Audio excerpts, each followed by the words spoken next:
Don't answer the call. Full horror history. It was 2:47 a.m. when my phone started ringing. The sound cut through the silence of my apartment like a blade. I blinked awake, groggy, my heart already racing before I even saw the screen. The caller ID read, my own number. For a second, I thought I was still dreaming. Maybe I'd accidentally set up a call from my second SIM card, or maybe it was a glitch. But the ringtone didn't stop. It kept echoing through the dark. Reluctantly, I answered. Nothing, just breathing. Slow, deep, deliberate. Exactly in sync with mine. I held my breath. The sound stopped too. Then came a whisper, faint, static-filled, but familiar.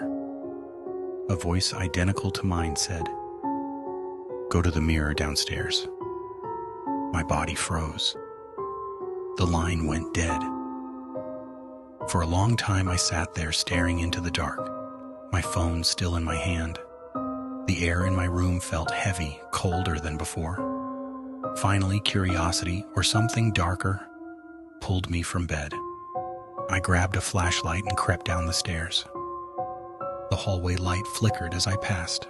At the end of the corridor stood a tall, antique mirror I'd inherited from my grandmother.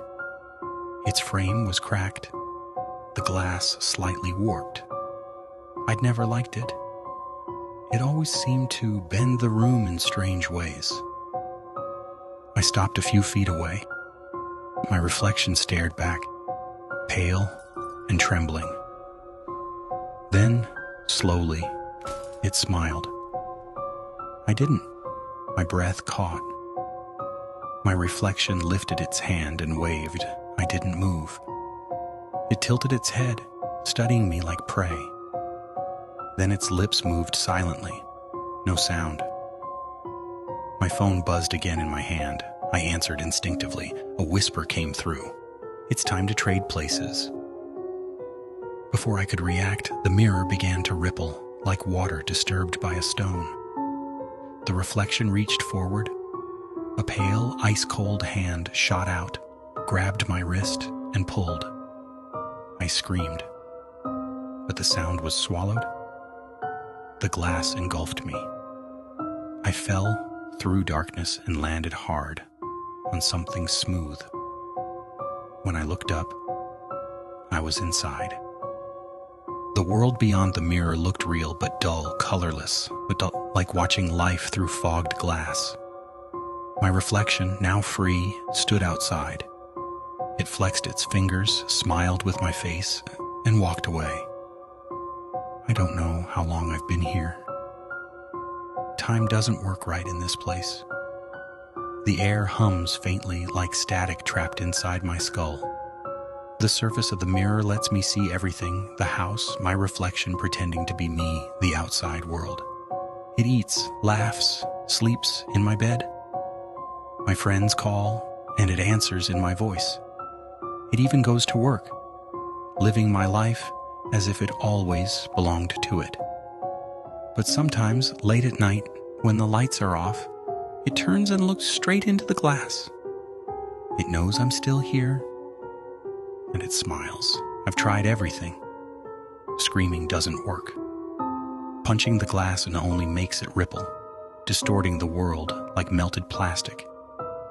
The other me comes closer, presses its hand against the surface, and whispers things I can't unhear. Last night, it said, "You're learning fast." I didn't understand until I started hearing other voices. Behind me, in the darkness of the mirror world, shadows move. Faces flicker into existence, men, women, children, trapped like me. Some cry for help, others just laugh. Their features shift, melt, reform. They are reflections that never escaped. I ask them how long they've been here. Most can't remember. One woman with hollow eyes and a crooked smile whispers, "We were all replacements once." The realization hits me. The mirror didn't just take me, it chose me. Every few years, it calls someone new. someone who will answer the phone, someone curious enough to look. One night, my reflection returned. It stood inches from the glass, holding my phone. I could see my contacts list, friends, family, scrolling endlessly. Then it selected a random number, its own number, mine. The reflection grinned. "Your turn to call." I felt my blood run cold as it pressed dial. The sound of a distant ringtone echoed through the void, vibrating the glass.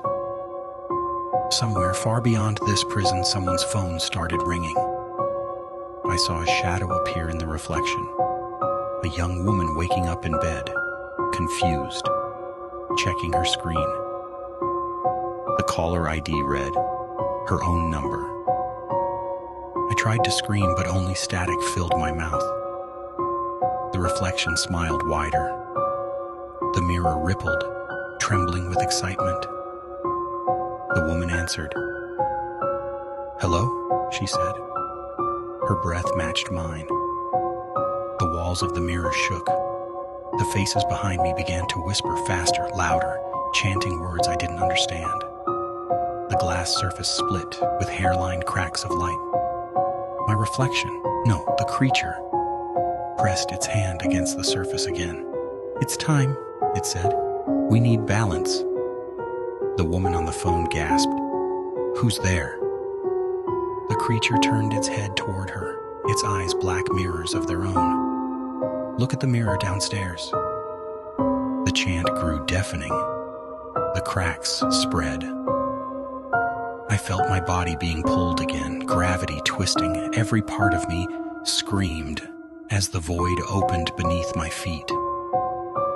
The last thing I saw before darkness took me was the woman's face leaning closer to her mirror, her reflection smiling before she did. When I awoke, I was standing in a new room. Different furniture, different smell, different me. I looked down at my hands. Smaller, softer, a woman's hands. My heart stopped as I saw the phone buzzing on the bed.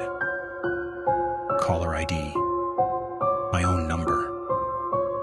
Somewhere behind the glass, I could see my old reflection watching, smiling with my original face. I realized the truth.